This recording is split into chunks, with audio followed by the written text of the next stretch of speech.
Chapter 14. In London. My younger brother was in London when the Martians fell at Woking. He was a medical student working for an imminent examination, and he heard nothing of the arrival until Saturday morning. The morning papers on Saturday contained, in addition to lengthy special articles on the planet Mars, on life in the planets and so forth, a brief and vaguely worded telegram, all the more striking for its brevity. The Martians, alarmed by the approach of a crowd, had killed a number of people with a quick-firing gun, so the story ran. The telegram concluded with the words, "Formidable as they seem to be, the Martians have not moved from the pit into which they have fallen, and indeed seem incapable of doing so. Probably this is due to the relative strength of the Earth's gravitational energy."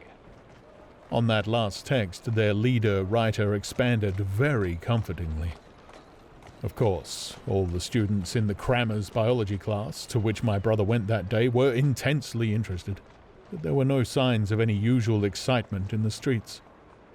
The afternoon papers puffed scraps of news under big headlines. They had nothing to tell beyond the movements of troops about the common and the burning of the pine woods between Woking and Weybridge until 8. Then the St. James's Gazette, in an extra special edition, announced the bare fact of the interruption of telegraphic communication. This was thought to be due to the falling of burning pine trees across the line. Nothing more of the fighting was known that night, the night of my drive to Leatherhead and back. My brother felt no anxiety about us, as he knew from the description in the papers that the cylinder was a good 2 miles from my house. He made up his mind to run down that night to see me, in order, as he says, to see the things before they were killed. He dispatched a telegram, which never reached me, about 4 o'clock, and spent the evening at a music hall. In London, also on Saturday night, there was a thunderstorm, and my brother reached Waterloo in a cab. On the platform from which the midnight train usually starts, he learned, after some waiting, that an accident prevented trains from reaching Woking that night. The nature of the accident he could not ascertain. Indeed, the railway authorities did not clearly know at that time. There was very little excitement in the station, as the officials, failing to realize that anything further than a breakdown between Byfleet and Woking Junction had occurred, were running the theatre trains, which usually passed through Woking round by Virginia Water or Guildford. They were busy making the necessary arrangements to alter the route of the Southampton and Portsmouth Sunday League excursions. A nocturnal newspaper reporter, mistaking my brother for the traffic manager, to whom he bears a slight resemblance, waylaid and tried to interview him. Few people, excepting the railway officials, connected the breakdown with the Martians. I have read, in another account of these events, that on Sunday morning, all London was electrified by the news from Woking. As a matter of fact, there was nothing to justify that very extravagant phrase. Plenty of Londoners did not hear of the Martians until the panic of Monday morning. Those who did took some time to realize all that the hastily worded telegrams in the Sunday papers conveyed. The majority of people in London do not read Sunday papers. The habit of personal security, moreover, is so deeply fixed in the Londoner's mind, and startling intelligence so much a matter of course in the papers, that they could read without any personal tremors. About 7 o'clock last night, the Martians came out of the cylinder and, moving about under an armor of metallic shields, have completely wrecked Woking Station with the adjacent houses and massacred an entire battalion of the Cardigan Regiment. No details are known. Maxims have been absolutely useless against their armor. The field guns have been disabled by them. Flying hussars have been galloping into Chertsey. The Martians appear to be moving slowly towards Chertsey or Windsor. Great anxiety prevails in West Surrey, and earthworks are being thrown up to check the advance Londonward. That was how the Sunday Sun put it. And a clever and remarkably prompt handbook article in the Referee compared the affair to a menagerie suddenly let loose in a village. No one in London knew positively of the nature of the armoured Martians, and there was still a fixed idea that these monsters must be sluggish, crawling, creeping painfully. Such expressions occurred in almost all the earlier reports. None of the telegrams could have been written by an eyewitness of their advance. The Sunday papers printed separate editions as further news came to hand, some even in default of it. But there was practically nothing more to tell people until late in the afternoon, when the authorities gave the press agencies the news in their possession. It was stated that the people of Walton and Weybridge and all the district were pouring along the roads Londonward, and that was all. My brother went to church at the Foundling Hospital in the morning, still in ignorance of what had happened on the previous night. There he heard allusions made to the invasion and a special prayer for peace. Coming out, he bought a referee. He became alarmed at the news in this and went again to Waterloo Station to find out if communications were restored. The omnibuses, carriages, cyclists, and innumerable people walking in their best clothes seemed scarcely affected by the strange intelligence that the news vendors were disseminating. People were interested, or if alarmed only on account of the local residents. At the station, he heard for the first time that the Windsor and Chertsey lines were now interrupted. The porters told him that several remarkable telegrams had been received in the morning from Byfleet and Chertsey stations, but that these had abruptly ceased. My brother could get very little precise detail out of them. "There's fighting going on about Weybridge," was the extent of their information. The train service was now very much disorganized. Quite a number of people who had been expecting friends from places on the Southwestern network were standing about the station. One grey-headed old gentleman came and abused the Southwestern Company bitterly to my brother. "It wants showing up," he said. One or two trains came in from Richmond, Pulteney and Kingston, containing people who had gone out for a day's boating and found the locks closed and a feeling of panic in the air. A man in a blue and white blazer addressed my brother, full of strange tidings. "There's hosts of people driving into Kingston in traps and carts and things, with boxes of valuables and all that," he said. "They come from Moseley and Weybridge and Walton, and they say there's been guns heard at Chertsey. Heavy firing, and that mounted soldiers had told them to get off at once because the Martians are coming. We heard guns firing at Hampton Court Station, but we thought it was thunder. What the dickens does it all mean? But the Martians can't get out of their pit, can they?" My brother could not tell him. Afterwards, he found that the vague feeling of alarm had spread to the clients of the Underground Railway, and that the Sunday excursionists began to return from all over the southwestern lung. Barnes, Wimbledon, Richmond Park, Kew, and so forth, at unnaturally early hours, but not a soul had anything more than vague hearsay to tell of. Everyone connected with the terminus seemed ill-tempered. About 5 o'clock, the gathering crowd in the station was immensely excited by the opening of the line of communication, which is almost invariably closed between the southeastern and the southwestern stations, and the passage of carriage trucks bearing huge guns and carriages crammed with soldiers. These were the guns that were brought up from Woolwich and Chatham to cover Kingston. There was an exchange of pleasantries. "You'll get eaten," "We are the beast tamers," and so forth. A little while after that, a squad of police came into the station and began to clear the public off the platforms, and my brother went out into the street again. The church bells were ringing for evensong, and a squad of Salvation Army lassies came singing down Waterloo Road. On the bridge, a number of loafers were watching a curious brown scum that came drifting down the stream in patches. The sun was just setting, and the clock tower and the Houses of Parliament rose against one of the most peaceful skies it is possible to imagine. A sky of gold, barred with long transverse strips of reddish-purple cloud. There was talk of a floating body. One of the men there, a reservist he said he was, told my brother he had seen the heliograph flickering in the west. In Wellington Street, my brother met a couple of sturdy roughs who had just been rushed out of Fleet Street with still-wet newspapers and staring placards. "Dreadful catastrophe!" they bawled one to the other down Wellington Street.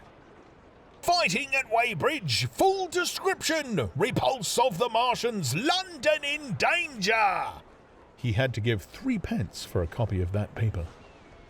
Then it was, and then only, that he realized something of the full power and terror of these monsters.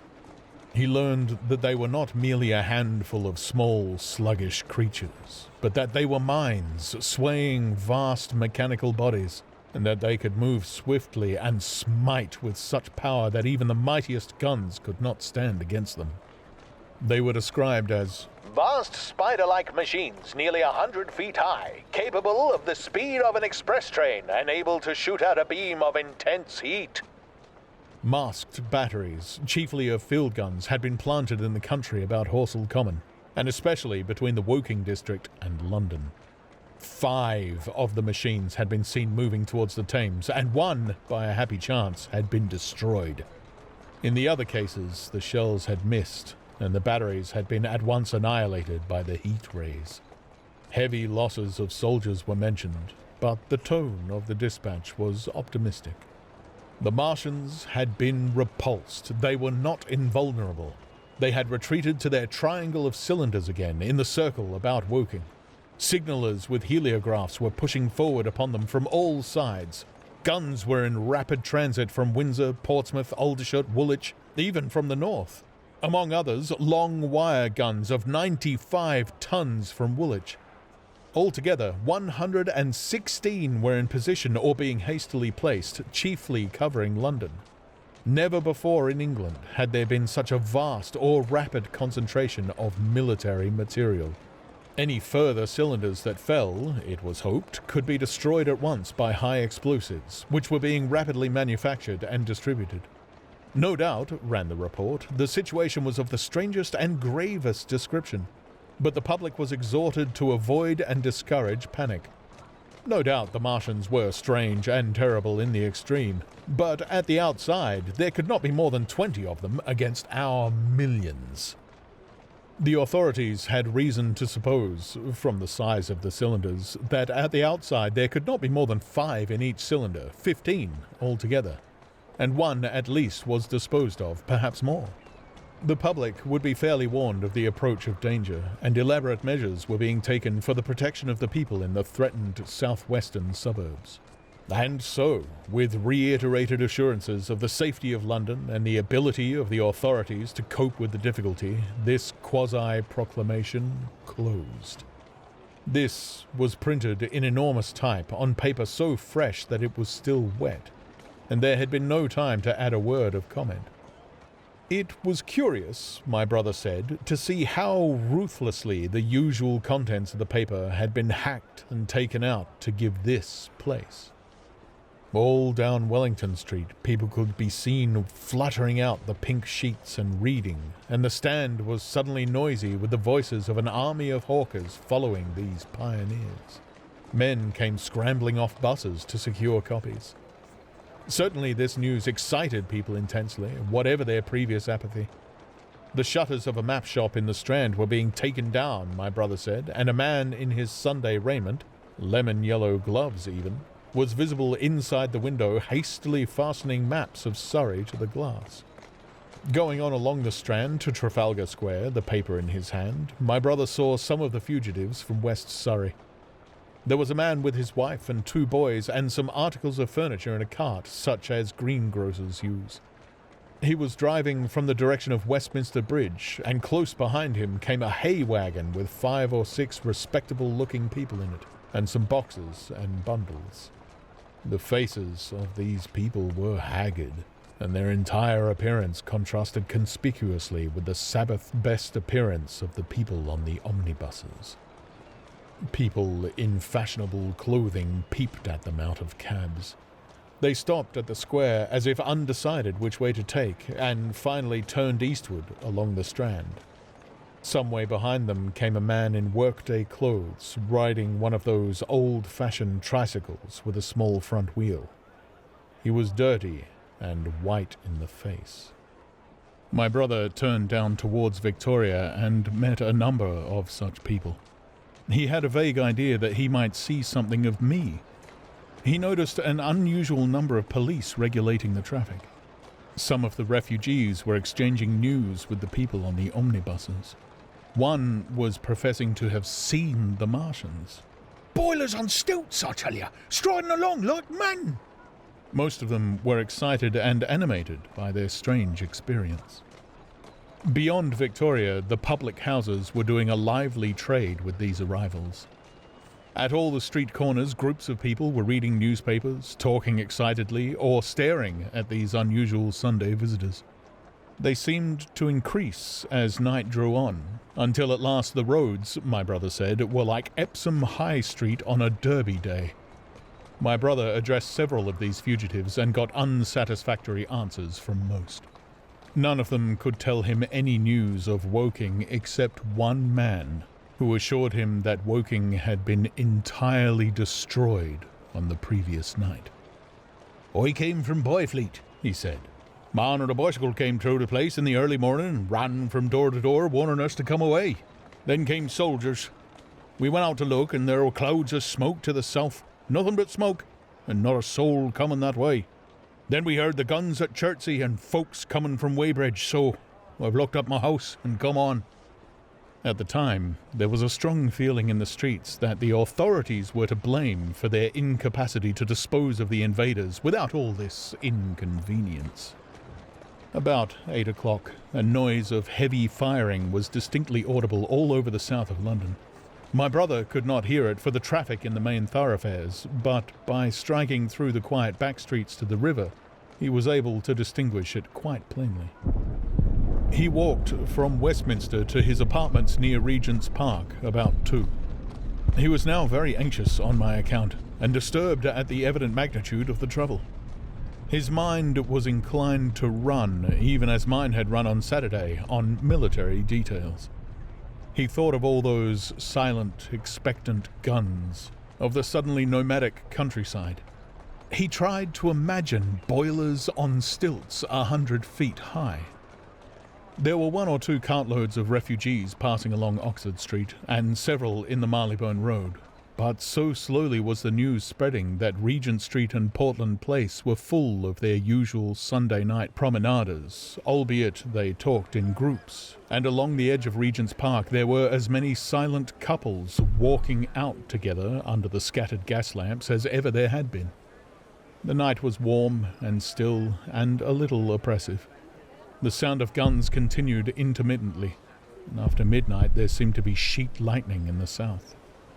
He read and reread the paper, fearing the worst had happened to me. He was restless, and after supper prowled out again aimlessly. He returned and tried in vain to divert his attention to his examination notes. He went to bed a little after midnight and was awakened from lurid dreams in the small hours of Monday by the sound of door knockers, feet running in the street, distant drumming, and a clamour of bells. Red reflections danced on the ceiling. For a moment he lay astonished, wondering whether day had come or the world gone mad. Then he jumped out of bed and ran to the window. His room was an attic, and as he thrust his head out up and down the street there were a dozen echoes to the noise of his window sash, and heads in every kind of night disarray appeared. Enquiries were being shouted. "They are coming!" bawled a policeman, hammering at the door. "The Martians are coming!" and hurried to the next door. The sound of drumming and trumpeting came from the Albany Street barracks, and every church within earshot was hard at work killing sleep with a vehement, disorderly tocsin. There was a noise of doors opening, and window after window in the houses opposite flashed from darkness into yellow illumination. Up the street came galloping a closed carriage, bursting abruptly into noise at the corner, rising to a clattering climax under the window, and dying away slowly in the distance. Close on the rear of this came a couple of cabs, the forerunners of a long procession of flying vehicles, going for the most part to Chalk Farm Station, where the North Western special trains were loading up, instead of coming down the gradient into Euston. For a long time, my brother stared out of the window in blank astonishment, watching the policemen hammering at door after door and delivering their incomprehensible message. Then the door behind him opened, and the man who lodged across the landing came in, dressed only in shirt, trousers and slippers, his braces loose about his waist, his hair disordered from his pillow. "What the devil is this?" he asked. "A fire? What a devil of a row!"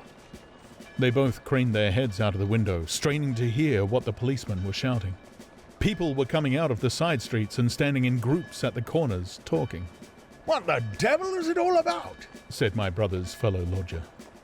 My brother answered him vaguely and began to dress, running with each garment to the window in order to miss nothing of the growing excitement. And presently, men selling unnaturally early newspapers came bowling into the street. "London in danger of suffocation! The Kingston and Richmond defences forced! Fearful massacres in the Thames Valley!"